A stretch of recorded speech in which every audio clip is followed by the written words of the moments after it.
I want to move particularly and get into Bread for Soul sessions. I love Bread for Soul convos, you know. I love the guys. I think my favorite interview, in fact, I loved all of them, you know. I was fortunate to have been a part of it because there was a clip of mine with one of the guests. Yeah. But Bread for Soul sessions, why did you decide to move it from being a podcast to eventing? Yeesh, Brian. Yeah. I like the question. That's a proper question, right? Yeah. But I feel like we are a little bit far ahead of ourselves here. Yeah. I think we'll go back to that question if you don't mind. Okay. I'd like to know between 2012 when you started the DJing mix thing, right? Yes. Up until maybe say COVID, right? Yeah. What else were you working on, and who else did you work with just before COVID and after 2012 or from 2012? So in terms of Bread for Soul, like it was only mixes, and I was doing these mixes myself. Now and then I would get a guest mix from someone, but I was recording them.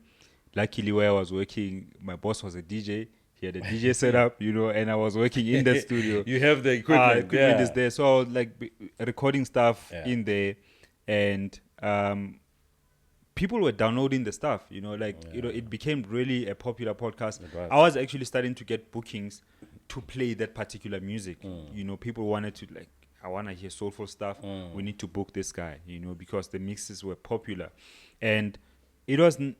I had never thought at some point it would become an event or a podcast in convo type of series. Yeah. But like during COVID, I started doing these selfie videos where I'm talking about my experiences in the industry. Very good at it as well. Yeah. So just like talk about different things, whether it's like publishing, copyright, you know, patience of how to get about, like just giving Those something. motivational things worked, man. Just you know? giving something to people, right? And that's what birthed Bread for Soul convos, basically. Yeah. And then music wise, I mean, sorry man, I'm gonna go back to this. I'm trying to paint a picture, you know, for the people. Yeah. From after you've done that song with Upra Temp. Yes. What else did you work on? Oh yeah. Towards, you know, up until because now you are a big guy, you know, everybody knows you, people love your music, but people really love you. People that really know you love your music from back then. But what else did you work with? Who else did you work with? I get you. So I worked on the album I released it in 2017. Yeah. I think I had worked on that album for about 4 years, something like This? that. This album. Yeah. I don't know. Yeah, if people can see this. Yeah. Moving Circles. Yeah. Moving And circles. this. Thank you for signing it. No, I worked on this album, released it on GoGo. 11-track album, worked with amazing musicians. Tandin Tuli as one of the co-producers. A guy called Vic, Victory Chauke. That's his full name. Amazing player, man. Amazing producer. And, you know, a host of guys. I Kala think Prata. Akala singing, Clara Hill, Kafele, Jaden Veda. Yes, that's man. Zano. Oh. I had Ayanda Chia, bro. Dude. Like fire. Yeah. Man, let's No, like that record. I have to say, you know, like I will leave the humbleness out of this. That was a top record. My know. nigga. Very top. Yeah, so that's what I worked in, and after the year following to the 2017 album, we released a lot of singles and remixes from that album. We got a remix from Osinlade. We got a remix from Shout out. Josh Milan. Shout out. Sure, we got Ralf did a remix. Shout out. And that year, 2018, that's what won me the Producer of the Year award. Man. Woohoo! Yeah. There we go. Man. It's Now a we're talking. South African House Music Awards. Yeah. Look, man, you know, it's that sense of like I literally have goosebumps as you mention all of these things, man, because I think, you know, so it's often people say hard work pays off, and you know they don't really see it, and your hard work actually really paid off, man. You know, you worked hard to get to where you are. And to get these names to come into your album is no child's play, you know. And you have to pat yourself on the back. And like I like when you say, you know what, I actually big myself up. That's a top album. It's a very, very beautiful album. Also Moving Circles. Even like just and in addition to what you're saying, it's also like the people that you have around you, right? Associate yourself. Because that album is not that album if Tandintul is not Was there, not there. if Sims is not there, if Yeah. Fake is not there. You understand? So like having these top musicians around you that actually believe in what you are doing, and just the combination of it, having Ralf come like mixing that project, it changes the sound. You know, it makes it like just elevates it even more, and that's why also sometimes I feel a bit uneasy of taking all the credit because I know what it took and the people And that the it contributors, took, the yeah. contributions from other people to make that album for what it is, and to make almost every record that I make. Ever since 2011, I don't remember doing a song alone.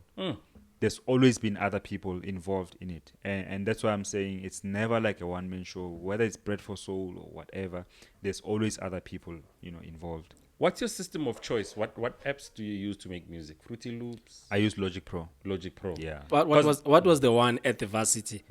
Varsity, well, I Fruity wasn't Loops, making music at Varsity. Hood Natives. Hood Natives, it was Reason. Reason. That's what I was learning at Soul Candy. Right. Reason Ah, and okay. Cubase. Cubase, But yeah. mainly Reason for production purposes. And I think I moved to Logic when I did All I Am because I needed somebody to do mixing for me. And there was a time where I met QB Smith while he was still Shout out staying to in QB South Smith. Africa. Yeah. in Shout SA, out to QB and Smith. he connected me with a guy called Tony Economides. He's Right. British guy. He's part of Real People Music. Oh, nice. Oh, wow. So Tony was doing the mixing for my music before my album, before Ralf Kam did the mixing. So that already, you know what I mean? Like it elevates your sound. And you know, yeah.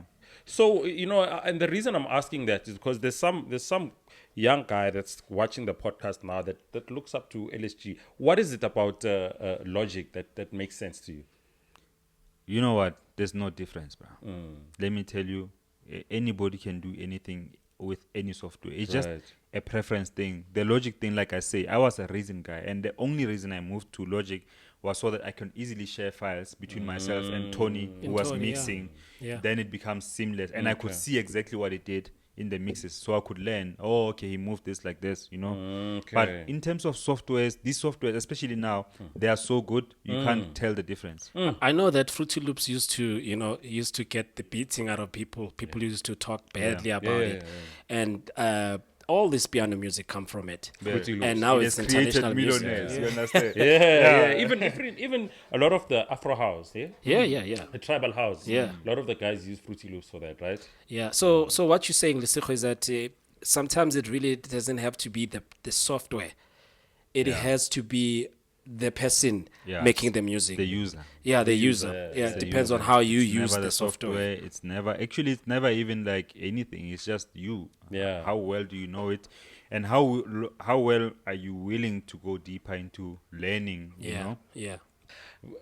Lesego, 3 names I'm going to mention, right? I want you to tell me, and you can go in depth if you want to, but just the first thing that comes into your mind and what these people mean to you, right? Okay. First name, Julian Gomez. Julian. Man. Humility. Julian is like another special kind, bro. You know, you say I'm humble. Yeah. Until you meet Julian, you're Until like, you meet- this guy is so humble. You know, like, what a G, man. Yeah. Like, Julian is an artist, a Yeah. true artist, Yeah. man. Julian, I saw Julian the first time when I was probably in matric, and Julian was playing on Go Lounge. Now the company that I would eventually work for, Yeah. at Don't Look Down, which became Go Lounge, became Hit Refresh. Talk about things coming full Bro, circle. Yeah. Julian was coming there with his school uniform, Yeah. white shirt, Yeah. playing there. You know, like, man, what a G, bro. Yeah. Like, amazing Amazing dude. dude. Shout Yeah, out, yeah, man. yeah. Shout out Shout to out to Julian. Julian Gomez, Yeah. man. Second name, Tshepo Mohlala. Tips. Man, like, you know, like, some people come into your life for a reason, bro. Right. And Tshepo really came into, we met, you know, it's a long story how we met. You know, we started doing work with Tshepo Jeans. And Tshepo Jeans, by the way. That's what yeah, it is, right?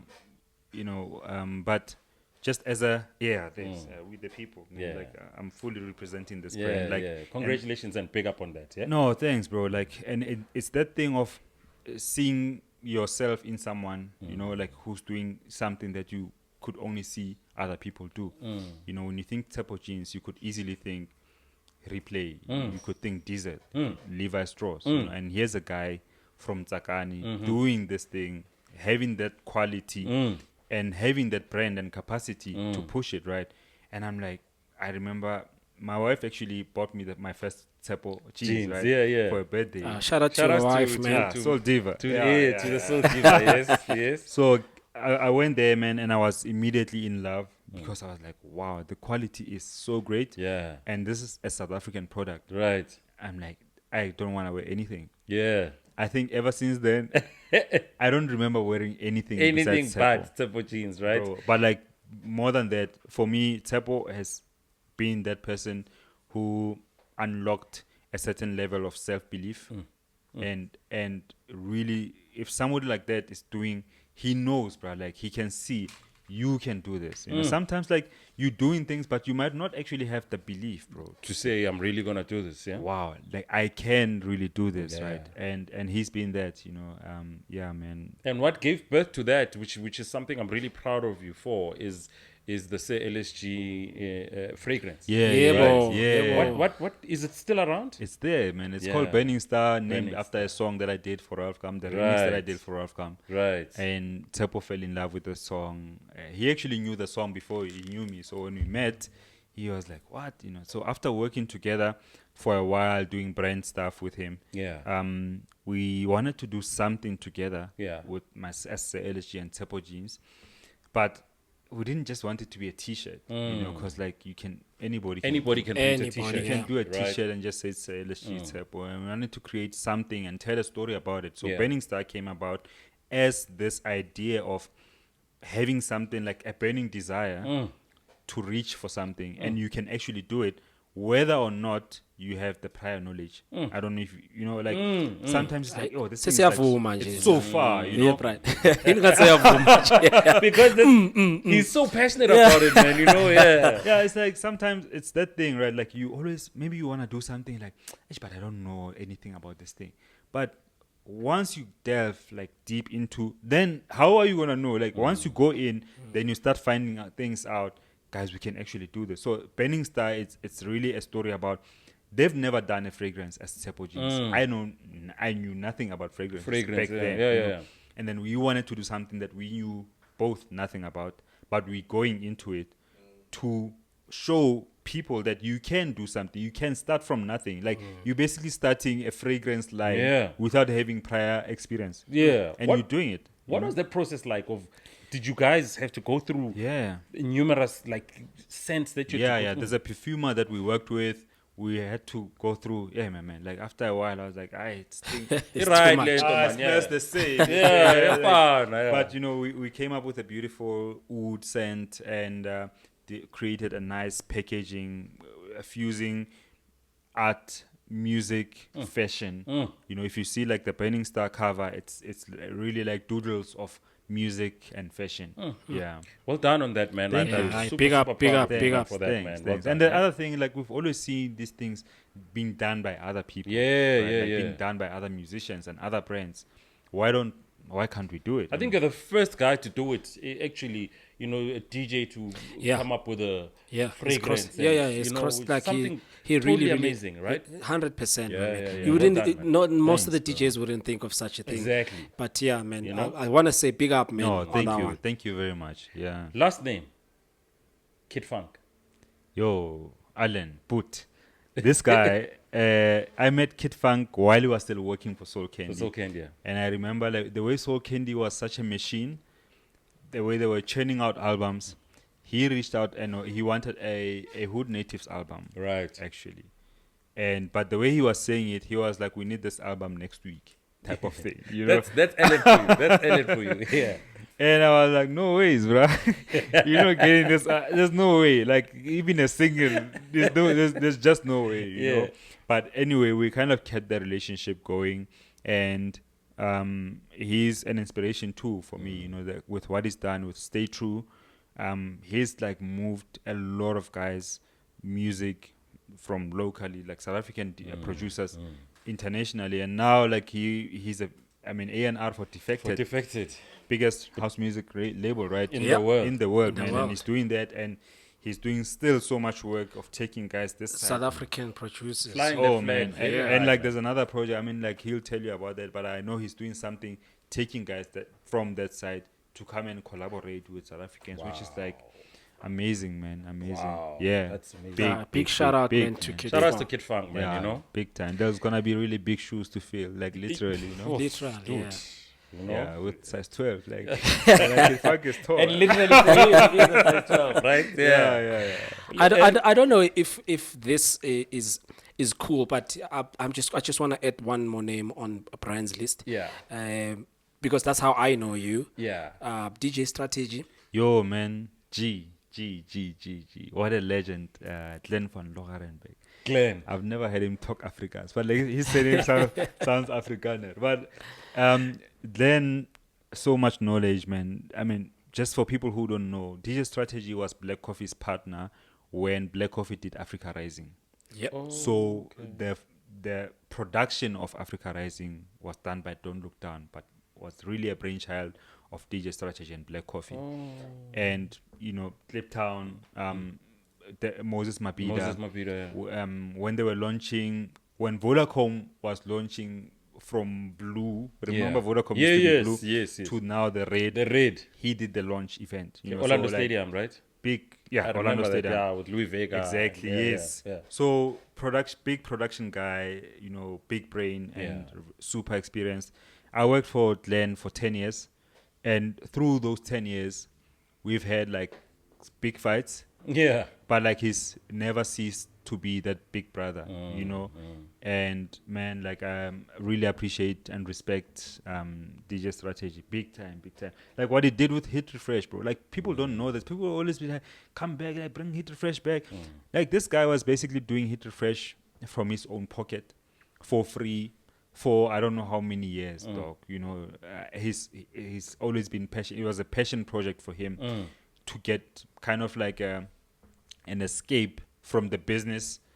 He's a DJ, so like he actually did that for himself. To say, I just want a space to play, you know, and he could do that, and because he's got vinyl for days, right? For days, bro. And I mean, he put a lot of people on, man, and that's where I met a lot of people actually that I ended up interviewing on Bread for Soul Convos internationally, even locally. Like I met them through Hit Refresh, DJ Spinner, Louis Vega, Osunlade, DJ Terry Hunter, you know, a lot of international people. I met them through working in that platform, man. Wow. Yeah, man. Big up to G. Yeah. Shout out to Strategy. Yeah. Much love, man. Yeah, You know? yeah. Listen, you're married. Yeah. Beautiful wife, Yo. Soul Diva. I don't know how I got that. You're lucky. Yo. Very lucky, man. There's a story that you had on Instagram on how you guys met, right? You guys are from the same hood, right? Yeah. How did you meet your wife? The first time we met, we were actually playing the same gig. Yeah. Her brother is a promoter, so he booked me for a gig. And at the time, the thing is, I was in a relationship. Yeah. Being the focused person Yeah. that I am, Yeah. I was not trying to look at other beautiful women. Yeah. I was actually trying to look away. You understand? Yeah. So the way she likes to explain the story was that she tried to move past me, you know, like just attention. Yeah, This guy was not even having. And by the way, I think there's two sides to the story because I think she has her own version of the story. Yeah, but let's hear unfortunately, yours I'm the she one can't who's be here. here. She All can't right. be talking. Right. Yeah. My word says. Yeah. My word goes. I suppose in the future when she comes and talk to us alone, She will say She'll tell her own story, version. right? Yeah, but until then, this is what happened. And then one time, I don't want to say like, I mean, she's gonna say that I'm lying. Yeah. But it was through the DMs. Yeah. Or she DM'd you. No, Noel. Let me tell you. So I posted something, right? Right. And then Alahela, you know, like a comment. Gary, hey? You don't say. Yeah. Gary. Let me go in. But now wait, did you know who she was? Yeah. Or from your hood? No. I mean, they kicked together. Yeah, we Okay. played together. But like okay, I knew her. Like the thing is, like she She was already a model. I knew her brother, so Yeah. like I knew about her, but like Yeah. we had never. But she's a model actress as well, right? Yeah, she does. Yeah, Yo, yeah. she's a creative, man. Yeah. You know. So and DMs went out for a quick dinner. I'm like, I'm inside here. You understand? Gets in. Gets in. Yeah. Like, and then bro. Like 5 years later, we got married. Congratulations, and, man. Yeah. You know? But Lesego, we are in a very disturbing, and our industry is not nice, full of temptation, full of everything. How do you guys maintain, and especially being creatives as well, how do you maintain sanity between being at home and out there gigging? Where do you strike the balance? Because somewhere, somehow, it intertwines. Yeah, a lot. You know? It does intertwine a lot. Do you have a time where you're like, we're shutting everything out, we are a family now? I think this thing, work-life balance is just really like a scam in a sense, because it depends at which stage in your life you are at, right? If you are at a hustling stage and you are at the building stage, you can't tell me that at 6 p.m. your phone is off. It's off. And you are now a family person, you know? And that's the really difficult parts about being a husband or wife, for her case, being a parent, and being somebody who's trying to build a business, because you trying to move in such a rate that it's the only thing that makes sense, right? Like, but you don't have the opportunity to do that while being a full-time parent. And that's it's a yin and yang thing. It's a very difficult position that I find myself in, that we find ourselves in as a married couple, that we've got kids, but we also have aspirations, not only for ourselves, not only for our kids, but also to be there, and to be there for other people, like to be the shining light, to build platforms for other artists. You know, it's such a big responsibility that we put on ourselves, but on the basis of the gifts that we have, the support that we've got, you know, and with, they say that like to whom much is given, much is required, right? And that's the difficult thing about having a family and being somebody who's building, you know. Very difficult, bro. Difficult, right? Very tough, yeah. Sometimes you don't see eye to eye, but you have to strike a balance. It's like, actually, this is my wife, right? Yeah, I don't know. We see eye to eye. We do disagree on a lot of things, creatively and otherwise. Those are business. Like, even within the team, just they're bred for so. Like, I mean, it's not just me and my wife. There's 3 other guys who are part of the team, but different individuals holding different experiences, you know. And that is why the thing works. Right. It's not that it works because everybody is saying yes to me. I actually get a lot of no's in the team. Like, I want to do stuff. You know, like hey, whoa, you know, like, but like rightfully so, because a lot of people bring the guys, the team, you know, they bring a certain level of insight that you might not have, you know, and also a background that you don't have, right? And it's a beautiful thing to watch, man. You know, a couple that's actually behind and in front of the camera and doing great things. A lot of people don't do it; they don't get it right.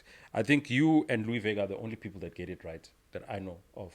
I don't know of any other DJ that is married to their wife and they're going out and they're gigging and they're basically conquering the world. I mean, like, Christos is doing it, you know, like... Okay, Christos, DJ Christos as well, right? You know, like, they're not married, but, like, they are doing it together. They're doing it together, right. And it's that thing, there's no right or wrong about whether you should be spending so much time with the person that you love, you know. It's just a matter of, like, does it work for you? Does it work for what you guys are trying to achieve? The bigger picture. And some people actually spending too much time with their people doesn't work, you know, and they need to have the separation. The space apart. With us, like, it just allows us to be even spending more time together. Nice. Also, and I was trying to get to this, that there isn't like a clear cut thing where we like, now we are a family. Like, if we are getting a call at 8 and we need to take that call, or we need to make a decision at 10 in the evening, because we've got an event happening, we have to make that call, like, you know. And to be honest, I think it's easier that way, because you know, you find if you're married to someone outside of the industry, if you get a call at 8 and you're getting a booking at 10, Yeah. they might not understand you saying, I'm actually going to take it. Yeah. But because she understands the industry, you understand Yes. the industry. It's like, okay, you know how it works, babe. Yes. Let's go. You know Yeah. what I'm saying? You Yeah. take it and you move. Yeah. Yeah. You know what I'm saying? 100. So how does it work with you guys? So who buys the music? How do you guys agree? Because when we see you guys playing the music, it's like these guys are even in sync. Like a music, like they are. What happens? Who buys the tracks? Who says Lena ngeke sidlale? Both of us, you know, Yeah. it just depends, like who got a certain song. Yeah. Like there isn't like, no, it's yours. Do you clash on songs and say, "Aye, this is crap"? No, we do, like during the set. You'll see us, but if you really watch our sets, Yeah. there's a lot of talking. Yeah. And it's not just only like making jokes. You know, like sometimes it's like, hey, you know, I'm not sure. I want to play this song. What do you think? And she'll be like, this one might drop the energy. Maybe this one is a bit too hard. Yeah. So there's a constant Communication that is happening. that is happening, you know. And but there is also a sync thing. Like we know, like if we go play somewhere, we know what we want to get out of a certain place. You know, if you play Zidane gig at the end of January, one of the biggest deep house gigs. Yeah. Shout out to Zidane. Shout out, right? Zizou. We know exactly, like, if we're playing at this time, we know what we want to do. Like, Yeah. you know, and that's the thing. Like once we know what we want to do, then it makes it easier in terms I'm of sure direction. it kind of feels odd when you get your own booking and she gets her own booking now because you're so used to playing together, right? Yeah, like it is, but also like it's also enjoyable in a sense because like she can become her own person. Yeah. I can become my own person Right. as DJs. You know, Yeah. like without this one saying whatever. Yeah. And like it differs also. Like this is the thing, we want to do this, the duo thing, but we also want to do the individual thing. You know, thing. but like the duo thing is more important to us. Yeah. You know, like we want to grow it, we want to take it bigger than what it is now, and that is why we're putting so much time behind it and focus on it. It's a beautiful thing to watch, man, and congratulations. Yeah, well man. done. We love it. Big guys, shout out you for know. the both of you, man. Yeah, shout Yeah. outs to the both of No, you, man. thanks. Don't stop. Say LSG and Soul Diva, right? Yeah. Right. I keep. You don't mind if I call you Lesego, right? No, of course not, bro. Yeah. I want to talk about this phenomena, your bread for soul sessions. Yeah. Joe, you've created something else, man. You know, and the reason I'm saying that is because of how it started. Started as a podcast, you moved it, changed it slightly, made it Bread for Soul Convos, and then you went into the eventing space. Yeah. Right? Was that a deliberate move? Is it something that you had envisioned back then, or was it just something deliberate, or that you thought maybe let me just give it a try? Yeah, as I was moving, because we once did Bread for Soul sessions, like I explained earlier in Mafikeng, maybe around 2014, 2015. Yeah. But that wasn't an event production per se. You know, Yeah. it was just us working with the venue, charging some money at the door, and then calling it that, right? But after what we did during COVID, it kind of just made sense to us for us to move into the event space because there were a lot of things that we wanted to see happening in the events that we were gigging at. And I'm saying like myself and my wife and Soul Diva, we kind of like felt like, okay, there is a space. It's not just about doing another deep soulful house event, but it's also about what question are we trying to answer, you know, and we kind of curated that as that to create something special that's gonna be unique, and that's gonna add value within the scene. Yeah. Did you? Is there something in particular that you saw maybe that was missing, and you said maybe, you know, because it could help the next person as well, you know, and you realize good. Mhlawumbe, you know, we're not focusing on. I'm using this as an example. Yeah. Man. We're not using his sound.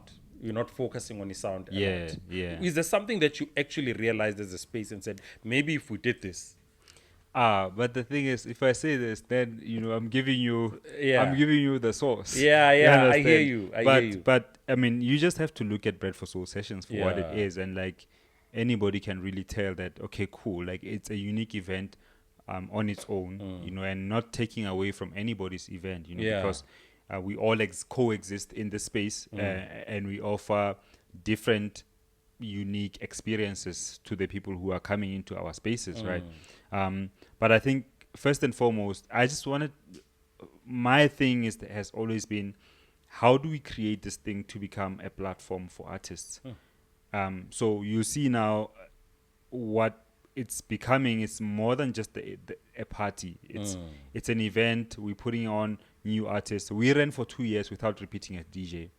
We could run for another year if we want to without repeating another DJ. Nice. And that speaks to the amount of talent that we have in South Africa. Dope DJs. But also, like, in addition, we wanna be putting on DJs, producers and artists to release music through Bread for Soul that we can promote and export artists internationally. You know? So in essence, you're looking at it becoming a label as well. It is a label already. You know, like, we've just released our first single. It's a second single on the label. It's a collaboration between myself and Buddy Nice. Right. Buddy Nice. Shout out to Buddy Super Nice. producer, right? But Buddy Nice, we booked him for one of the Bread for Soul sessions in 2023. Yeah. And this guy, bro, like, he came through with his parents, right? And it was the first time his mom and dad saw him perform. At Bread for Soul.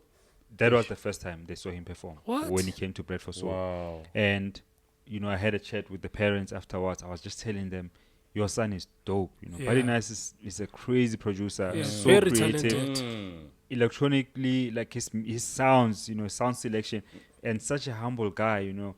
And when you look at Buddy Nice's following on Facebook, it's huge, bro. It's like, it's almost 500,000. And this guy, he's such a, like, humble, quiet person, you know. And when we booked him, it even emphasized what we wanted to do with the label, to say, okay, we need to give platforms not just to everybody because, like, we give him platforms, but to the people who we see are doing well and are pushing and just need a certain stage to be put on, to be seen, and in order for them to progress, right? And that's why we collaborated with Buddy Nice. We featured a lady called Sky Wonder. Sky Wonder, amazing singer. She does a lot of work with Six Bantwini. Bro, like, she's amazing. She can sing she does gospel, Afro house, soulful. Like, she's a talented person, you know, good writer too.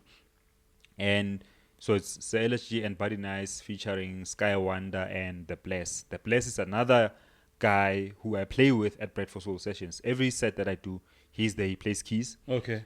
And amazing, you know, artist. Young guy. So all of my productions now have him on. And it's just what we're doing, trying to build this artist, right? It's these platforms so Bread for Soul as an entity, it's just a platform for artists, really, but not just any. It's artists who we see are doing well and are pushing, right? And they need that space. They and just need the that little push to the opportunity for them to say, you know, here's the world. Yeah. And when did the actual sessions, and I mean the events, Yes. when did you start?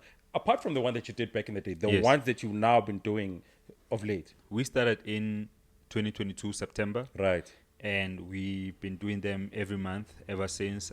Besides winter months where we stopped just to take a break because it's such an outdoor, open air event, nice venue, nice vibe, you know, just like... You've recently moved to a new spot, right? The one that you did, the last one. Yeah. Well, the first one for 2024, yeah. The first one for 2024, we went to a different venue than the one we normally do.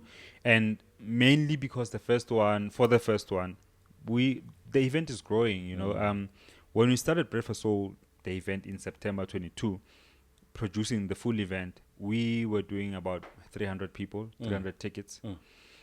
We moved. It wasn't bad. I mean, for the first... Yeah. 300 people. 300, it's good. Like, you know, the support is amazing. Like, we'll talk about that because, like, the breadwinners are a special kind of people, you know, like, that's what we call the people who come to our event, the breadwinners. Shout out to the breadwinners. To the breadwinners. Are those the regulars or just...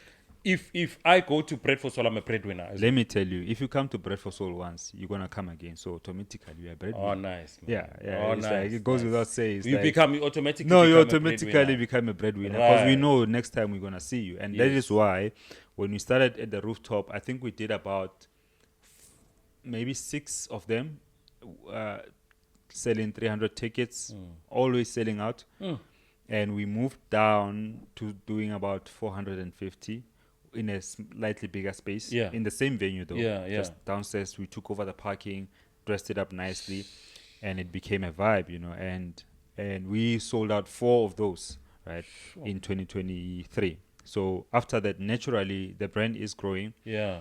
It just makes more sense that the first one for 2024, let's go to a bigger venue, still keeping the beautiful, stunning aesthetics. Yeah.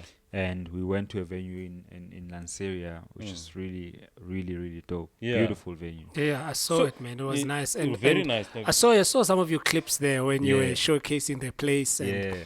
and just before the event, also hollering at people who you don't even have to drive back home. You can even find a room there, and so it's sort of like a nice full package. Yeah. Yeah, it's like a country hotel, boutique hotel. Very nice place, man. Yeah.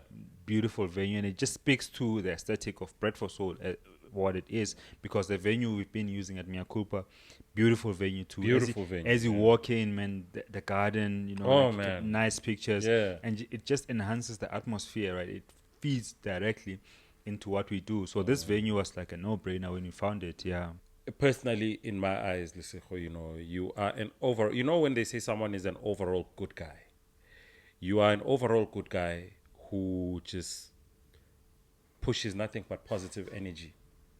And this energy that you push has made you the guy that you are right now, has made your projects and everything that you do shine in the way that it's supposed to shine.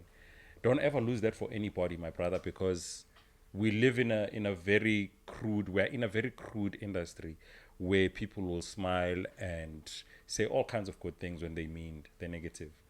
But don't ever, in the midst of all of that, don't ever change it, because that's what makes you who you are. Thank you, bro. And continue doing what you're doing. We love what you're doing. And like Wex was saying earlier on, part of the reason you were on the list of people that we wanted to interview is the person that you are.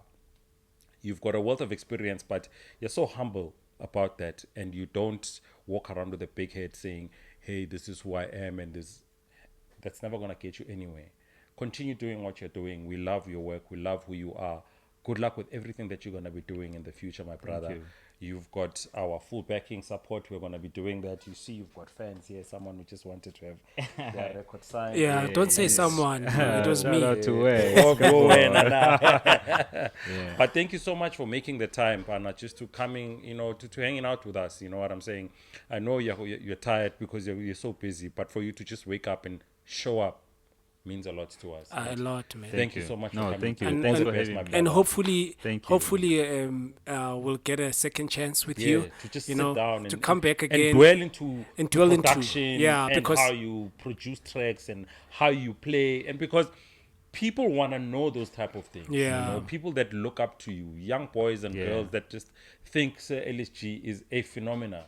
They want to know what happens when you sit behind a production board or when you're standing behind those decks, because you want to learn and better yourself. Sure. So, we would love to have you in the studio to talk about that.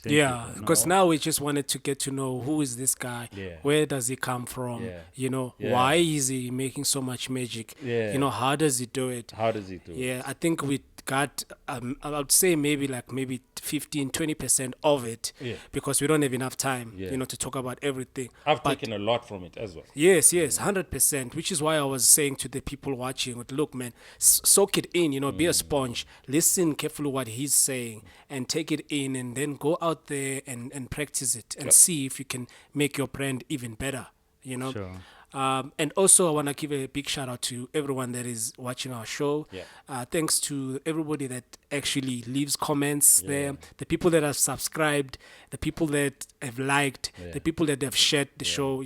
Thank you so much. Continue doing that, you guys. We will try and give you the best. I think for 2024, even if you didn't like us or you were not sure about us, but with 2024, without a doubt, we've started the year on a high. We had Piquet, now we've got Sir LSG. Yeah. So just so you know, he's not just Sir LSG by chance, right? Yep. I was knighted by the queen. He was knighted I'm by kidding. Of course. But I mean, if she was alive, she would say Yeah. something. No, she's not there now. I mean, I agree, mate. she would be like, yeah, I saw him. But yeah, let's also give a big shout out to the wife Soul Diva for allowing him to just, because we've taken time from the family and she's allowed the man to say, go do your thing, go work. Yeah, talk to the children. This is work as well. No, it is. So. But like, if anything, anybody can take out of every. I mean, we said a lot. Ne? I think it's so important to have the right people around you. I cannot overstate that. Regardless of what positive mindset, you may hard work rate you may have, if you don't have the right people around you, like, you are doomed. Check around you. If you need to minimize the time you spend with certain people or following certain accounts on social media, like, do that for your own sanity and your own progress as a person. Ladies and gentlemen, another one for the books. Sir LSG on Heads and Tails. Yep. Right here on Wax TV was in the building. Yeah. Much love and thank you, my brother. Thank you, bro. Big shout out. Big shout out. Sanqanya bafethu. Sanqanya Peace bafethu. and love. Love and peace. Yeah.